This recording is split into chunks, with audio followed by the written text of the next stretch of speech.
The quarterfinals start now. Aer Lingus silenced the critics by taking down British Airways in round 1, and Air France survived the sibling rivalry against KLM. But those battles were won in the trenches of economy. Today, the stakes are higher as we step into short-haul business class. Welcome back to the Flyman Yann Aviation World Cup. From priority ground services to exclusive lounges and onboard dining, only one can advance to the semi-finals. The other is grounded for good. The airlines will be rated in 5 key categories. The bracket is narrowing and the luxury is rising. Let's see who survives the first match of the quarterfinals. I'm back in Dublin, this time at the newer Terminal 2. This is the first match of the quarterfinals, and Aer Lingus call their short-haul business class AirSpace. Now, on certain limited routes, they do offer lie-flat seats on their narrow bodies, but I'm going to keep things fair. We're on a standard configuration A320neo, so let's go check in. And today, I'll be traveling with these two very nice level 8 cases, but I'll tell you more about those later. Let's head inside.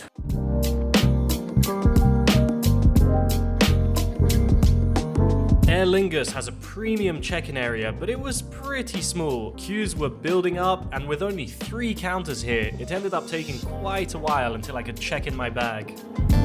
I've just checked in, although to be honest, that priority check-in area took way too long. It would have been quicker for me to just go in the regular queue and self-bag drop it myself. But anyway, I've got access to fast-track security, so hopefully that goes a bit faster. And on the other side, we'll have access to the Aer Lingus lounge. This is the first airline run lounge of the series, and this one will count towards the ground experience score for the first time. So let's get through and check it out.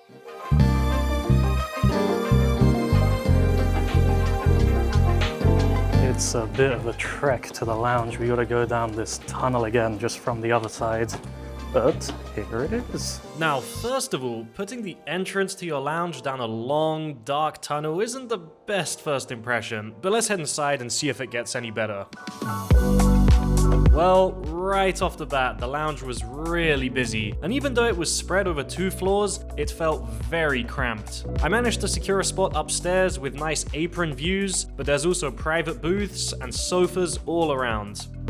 Where Aer Lingus really let themselves down is with the food offering. There's basically nothing, just some cereals, biscuits, and a granola fridge. They do have a selection of spirits and wines to self-pour, as well as beers and sparkling wine. No champagne, but we'll add a point for bubbles on the scoreboard. Cheers. Overall though, I thought this was a pretty disappointing business class lounge for an airline. It could easily pass as a low-grade contract lounge, so let's get out of here and head to the gate.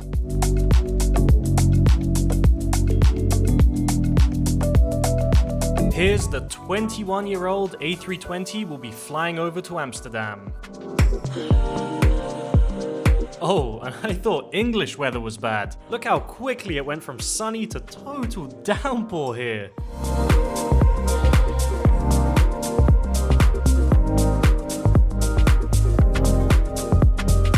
I just made it on board and I'm sitting in my seat 1A today. I usually try and sit at the back of the business class cabin so we can have a view and see what the legroom is like for most seats, but with Aer Lingus, the AirSpace cabin is only the first row, so it's just row 1 with the middle seat block, like all Euro business seats, so there's only 4 people maximum in this AirSpace cabin, although I don't know if you can really call it a cabin because there's no curtain divider. But anyway, let's have a look around. Yes, it's Euro business. It's exactly the same seats as economy, although Aer Lingus does have pretty comfortable seats. Row 1 is for airspace with the same adjustable headrest, a bit of extra knee room I'd say, since the bulkhead stops you from extending your legs out like you'd be able to under a seat, and a pretty poor recline I thought.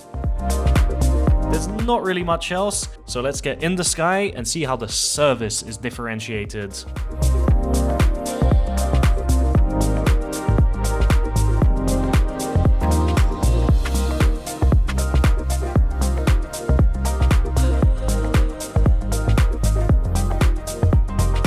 The trolley made its appearance 20 minutes after takeoff, but unlike every other airline in the quarterfinals, you'll be ordering from the same menu as economy, even in business class. So, what about the meal service? Well, it's not a differentiated offering that you'd usually expect in Euro business. It's basically just a complimentary access to anything that's on the buy on board menu. So I had the all-day breakfast wrap, which I had last time on my Aer Lingus economy flight. Really good, really enjoyed it. And a bottle of Prosecco. Later on in the flight, the crew offered me some crisps, so I had a packet of crisps and another bottle of Prosecco. So it's nice to get access to the menu in a complimentary fashion, but it is not differentiated. There's not a separate thing for business class. So just something to be aware of. The one thing I will say though, the crew on this flight have been so friendly. I've been speaking to one of the crew members, we had a good chat, had a good laugh, so really nice to get that Irish hospitality. We're back for the toilet inspection, first round of quarterfinals, and it's not off to a great start. I mean, it's a regular A320 toilet, it's clean, but for the business class round, I'm kind of looking for that little extra flair. You know, I'm not expecting a golden extra large toilet, we're still on narrow body planes, but maybe some branded soap or a little air freshener or a little something extra, but unfortunately today, there's none of that, so let's just head back to the seat. Now that I'm back in my seat, what about the amenities? How can I entertain myself? Well, we've been on this exact aircraft before. There's no Wi-Fi, there's no charging, there's no Wi-Fi, there's nothing. So you better have downloaded some music or videos on your phone.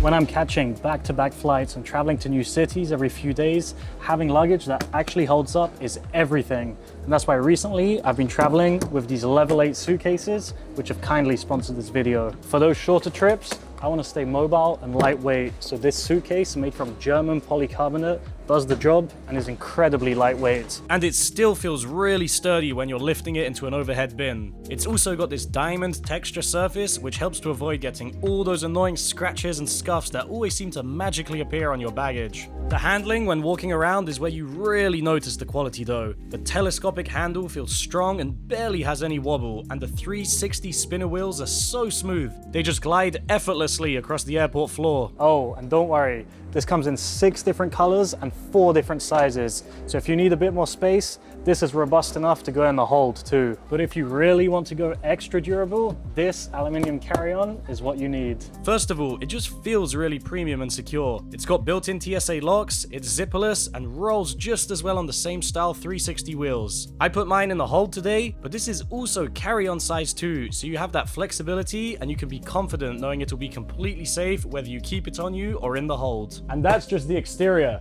Both of these suitcases have internal dividers and zip pockets, so it makes staying organized while traveling way more seamless. So, whichever kind of traveler you are, Level 8 will have a suitcase that'll fit your travel style. And even better, if you use my discount code FLYMAN15, you'll get 15% off your order. You can order directly from Level 8, or you can order from Amazon. So click the link in my description to find your ideal suitcase, and don't forget, FLYMAN15 for 15% off. So, we made it to Amsterdam. What did I think of Aer Lingus and AerSpace? Well, to be honest, one thing I realized from this trip is it's not really a differentiated short-haul business class product. It's more of an economy plus. You do get the Euro business style empty middle seat, but there's no differentiated onboard service in terms of the meal offering. It's just the economy buy on board menu, just that is complimentary.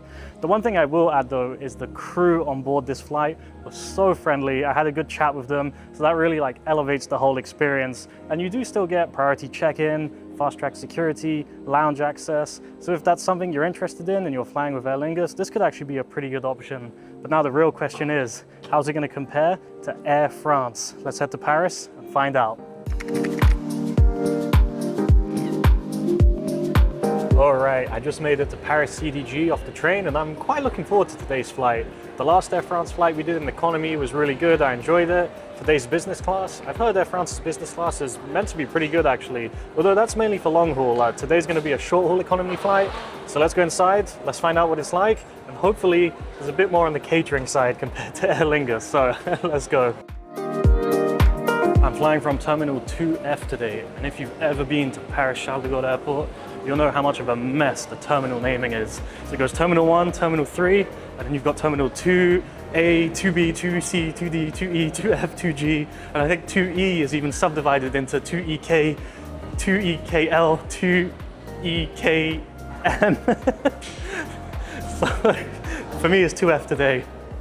And I think within the next year or so, they're actually renaming everything. Just Terminal 1, 2, 3 up to 7. Should make it much easier, but bloody hell, renaming all of those signs around the airport is going to be such a job. Not my problem though. Here's 2F. Let's go check in. Okay, I've just checked in for business class. There's a separate priority check-in area over here. I walked in, got my boarding pass in 1 minute, no queues, nice and easy, good start. Just had a very strange thing happen. Some guy came up to me and was like, excuse me, it's 35 euros for my extra baggage fee. Can you pay it for me? I was like, no, sorry. But anyway, let's go through. There's fast track security right here next to the check-in area. Let's go find this lounge.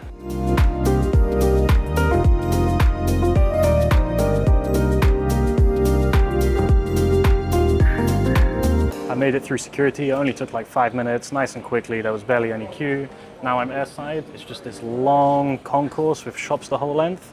But right here's what I want, the Air France Business Lounge.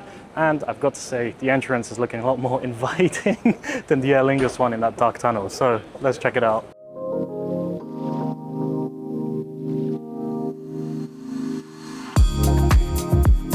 The Air France lounge in 2F is way bigger than I was expecting, and just like Aer Lingus before, it's spread over 2 floors. Looks like it's the double deck lounge episode today. The main thing that hits you is how bright and airy this lounge is, with the massive curved glass flooding the lounge with light and giving great views of the apron. The lounge was fairly busy when I arrived, but there was enough seating to be able to find a spot. There's high tables to work, a dining room, armchairs, and there's multiples of these areas around the lounge. Food and drinks are spread out in these buffet counters found throughout the lounge, although the offering was a lot less than I imagined. It seems to be mainly salads, pasta, some sweet treats, and there was a counter serving ham and cheese toasties, a croque monsieur, but that was pretty much it from what I could find. I felt like it was missing some more hot food options. Soft drinks were in fridges, spirits on the counters, and my one true love sitting right here in the ice bucket. It's been a while, but we can finally put another point on the scoreboard for champagne.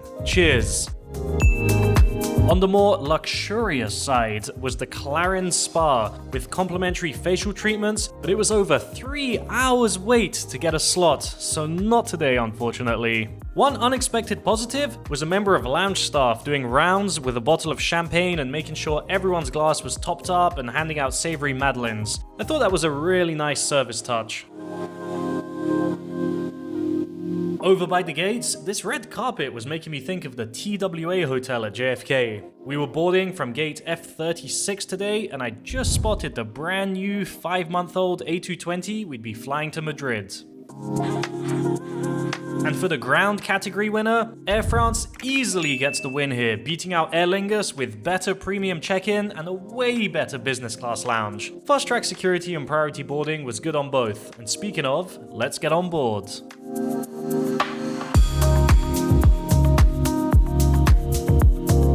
I just got settled into my seat 4A. It's an A220, and because there's only 2 seats on this side, it means I get the row to myself, so there's no one sitting next to me. And for the other side of the plane with 3 seats, the middle seat's blocked out like you'd expect in Euro business. So if you're a solo traveler, the left side of the plane is the seat to pick, or if you don't want anyone next to you. We've already seen this seat in the last Air France episode, but let's have a quick recap. It's a modern cabin, as you'd expect from such a new aircraft. The color scheme is subtle yet sophisticated, and the seat itself I found pretty comfortable. The headrest is 4-way adjustable, the legroom was good at 30 inches of seat pitch, and the recline felt average. It was fine. The front few rows on the Air France A220s don't have extra legroom, so it's exactly the same seat as economy in the back half. So for the seat category win, this one's going to Air France. Being able to have a row to yourself on the A220 really elevates the Euro business experience. Now, let's head to the runway and see what the in-flight service has in store for us.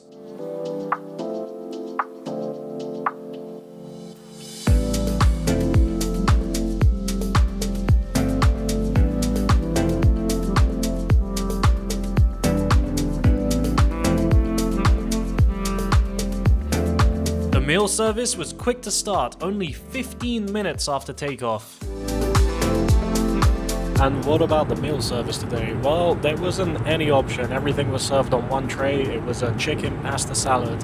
Now, I'm not sure if this is because this is a slightly shorter flight. It's just under 2 hours. So maybe on slightly longer European one, they serve hot food, but I'm not sure. So let me know in the comments if you've flown on the longer Air France business flight. Otherwise, it was just a chicken pasta salad.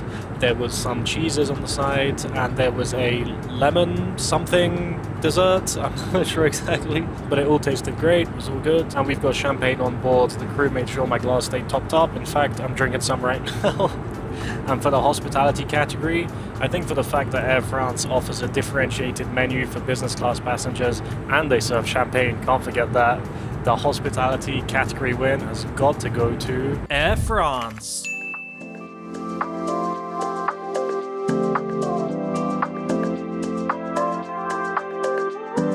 It's toilet inspection time, and honestly the A220 keeps impressing me with how big the toilets are. I always think because it's a smaller aircraft it's going to have smaller toilets, but there's a good amount of space here. Like, I mean, not that you need to walk around in the toilet, but you can. The toilet looks clean. We've got a nice sink, some hand soap included, tissues, everything you expect from a toilet. There's nothing really special for business class, but you do have the dedicated toilet at the front of the cabin, which is exclusive for business class passengers. So the curtain means that no one else can use this, so there's less foot traffic, and it's easier to get a spot in the toilet, I guess. Alright, let's head back to the seat. And for the toilet category winner, I'm giving this one to Air France.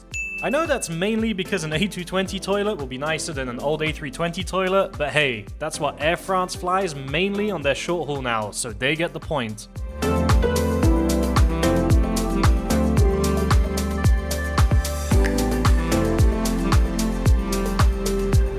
And for the amenities category, well, we're on an A220 again, and there's the same offering. So we've got in-flight Wi-Fi, powered by Starlink. It's completely free as long as you log in with your Air France account.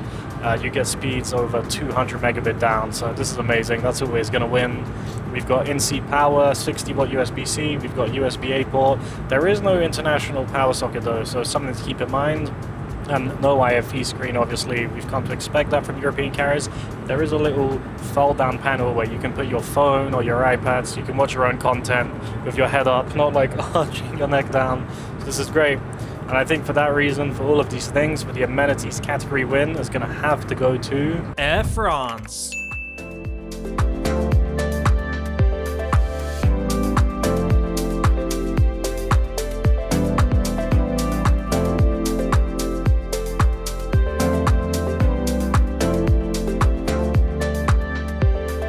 Touchdown Madrid, Air France flight complete. I actually really enjoyed that flight. I thought the service from the crew was great. The food was good, although I do wish there was a hot option, but I think it's because I was on a slightly shorter flight. The A220 is great. I love the big windows. I thought the seat was comfortable. So overall, really positive experience. But the question is it enough to beat Aer Lingus? Let's look at the scoreboard. It's our second whitewash of the season, with Air France taking all 5 category wins against Aer Lingus today in short-haul business class. That means Air France will continue to the semi-finals and go up against next week's winner in long-haul economy class. So, let me know in the comments if you agree with the verdict, if you've ever flown on Aer Lingus, AirSpace or Air France short-haul business class.